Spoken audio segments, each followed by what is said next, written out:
নমস্কার বন্ধুরা, আশা করি সবাই খুব ভালো আছো। আমিও ভালো আছি। ফিল গুড উইথ প্রীতি থেকে আমি প্রীতি বলছি। তো যা গরম পড়েছে, এই গরমে যদি সহজে তাড়াতাড়ি আর একটু মুখরোচক যদি কোনো সবজি খেতে হয় তাহলে হচ্ছে ভিন্ডি বা ঢ্যাঁড়স। এর কোনো তুলনা নেই। এত তাড়াতাড়ি আর এত সহজে তাড়াতাড়ি তৈরি হয়ে যায় আর অসাধারণ খেতে। তো আজকে আমি এই ভিন্ডি দিয়ে আলু দিয়ে সর্ষে বাটা দিয়ে বানিয়েছি। খুব সহজে আর মুখরোচক একটা পদ তৈরি করা যায়, সেটাই আজ তোমাদের সাথে শেয়ার করছি।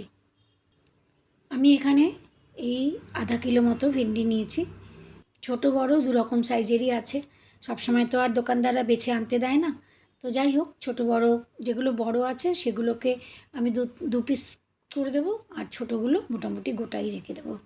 তো আমি এগুলোকে দুবার করে ভালো করে ধুয়ে নিয়েছি। প্রচুর ধুলোবালি থাকে আজকাল সবজিতে, তো আমি দুবার করে ভালো করে ধুয়ে নিয়েছি। ধুয়ে জল ঝরিয়ে রেখে দিয়েছিলাম। তো এখন আমি ভিন্ডিগুলোকে কেটে নিচ্ছি। এবারে আমি একটা মিক্সিং জারে 2-3 চামচ সাদা সর্ষে, 2-3 চামচ কালো সর্ষে নিচ্ছি। কালো সর্ষের থেকে কিন্তু সাদা সর্ষেটা খাওয়াটা বেশি ভালো। কালো সর্ষেতে অনেক সময় অ্যাসিডিটি বা অনেক সময় গ্যাসের প্রবলেম হয়। তো যাই হোক, আমি নিয়ে নিয়েছি। তার সঙ্গে আমি 2টো কাঁচা লঙ্কা দেবো আর একটু সামান্য পরিমাণে লবণ দেবো। লবণ ছাড়া কিন্তু এই সর্ষে বাটা একদমই উচিত না, অনেক সময় তেতো হয়ে যায়। তো সেই জন্য আমি 2টো কাঁচা লঙ্কা আর একটু লবণও দিয়ে দিচ্ছি। এবারে অল্প পরিমাণ জল দিয়ে খুব ভালো করে গ্রাইন্ড করে নিচ্ছি। মানে সর্ষেটা যত ভালো গ্রাইন্ড হবে তত ভালো, কিন্তু তারপরেও একটু খোসা খোসা কিন্তু থেকেই যায়। ওই খোসাগুলো না দেওয়াই ভালো। এবারে আমি গ্যাসে একটা কড়াই বসিয়ে দিয়েছি। কড়াইতে পরিমাণ মতো, খুব বেশি তেল যে দিতে হবে তার কোনো মানে নেই। এত গরমে তেল একটু কম খাওয়াই ভালো। তো আমি সর্ষের তেল দিয়ে দিয়েছি। সর্ষের তেলেই রান্নাটা করব। তো সর্ষের তেল মোটামুটি পরিমাণে দিয়ে দিয়েছি। এই 3-4 চামচ মতন তেল দিয়ে দিয়েছি। তেল দিয়ে একটু কালো জিরে ফোড়ন দেবো। এবারে কালো জিরেটা একটু ভাজা হয়েছে।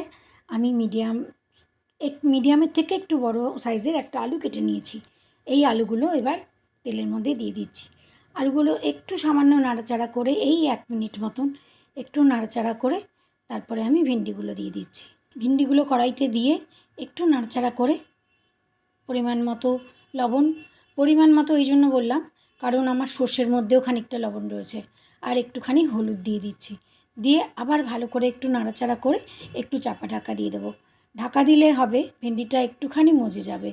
একটু ভিন্ডি হতে তো বেশি টাইম লাগে না, তবুও একটু ঢাকা দিলে পরে একটু তাড়াতাড়ি নরম হবে। 1-1.5 মিনিট পরে আমি এই ঢাকাটা খুলছি। খুলে দেখো বেশ খানিকটা মজে গেছে। আবার একটুখানি নাড়াচাড়া করে দিচ্ছি আমি। এবারে একটুখানি আমি লঙ্কার গুঁড়ো দিয়ে দিচ্ছি। লঙ্কার গুঁড়োটা আগে দিইনি, লঙ্কার গুঁড়োটা এখন দিচ্ছি। দিয়ে আবার একটুখানি নাড়াচাড়া করে নিচ্ছি ভালো করে। কারণ লঙ্কার গুঁড়োটা স্বাদ মতো যে যেমন খাও কম বেশি দিতে পারো। এবারে আবার একটু ঢাকা দিয়ে দিচ্ছি। ঢাকা দিলে হবে কি আর একটু মজে যাবে। এই দেখো, এই মিনিট খানেক বাদে আমি খুলেছি, তো মোটামুটি আরেকটু মজে গেছে। এইবারে আমাকে দিতে হবে যে আমি সর্ষেটা বেটে রেখেছি, সেই সর্ষেটা এবারে দিয়ে দেব। আলু আর ভিন্ডি বেশ ভালো মতো নরম হয়ে গেছে। তো এবারে আমি যে সর্ষে বাটাটা করে রেখেছিলাম সেই সর্ষে বাটাটা দিয়ে দিচ্ছি। সর্ষে বাটাটা দিয়ে কিন্তু আরও একটুখানি নাড়াচাড়া করতে হবে, তাহলে একটুখানি ভাজা ভাজা হলে পরে গন্ধটা আরও সুন্দর হবে।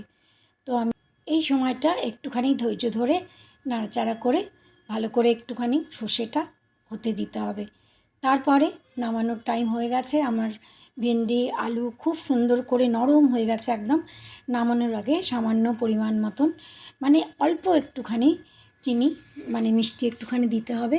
তাতে হয় কি, এই যে সবজির যে স্বাদের ব্যালেন্সটা, লবণ আর চিনি দুটো মিশিয়ে যে ব্যালেন্সটা, সেই ব্যালেন্সটা তৈরি হয়। তো আমার মোটামুটি ভিন্ডির তরকারি একদম রেডি। নামানোর আগে একটুখানি সর্ষের তেল ওপর দিকে ছড়িয়ে দেওয়া, ব্যাস। তাহলেই একদম অপূর্ব স্বাদের ভিন্ডির একটা তরকারি বা ঢ্যাঁড়সের একটা তরকারি রেডি, যেটা নাকি গরমের দিনে বেশিক্ষণ রান্নাঘরে না থেকে একদম সহজে একটা দারুণ উপাদেয় সবজি তৈরি হয়ে যাবে। সেটা ভাতের সঙ্গে, ডাল ভাতের সঙ্গে, শুকনো ভাতের সঙ্গে, গরম ভাতে দারুণ লাগবে। আশা করি তোমাদের এই রেসিপিটা ভালো লাগলো। যদি ভালো লাগে তাহলে প্লিজ লাইক কমেন্ট করো, আর যদি কেউ নতুন এসে থাকো তাহলে প্লিজ সাবস্ক্রাইব করো।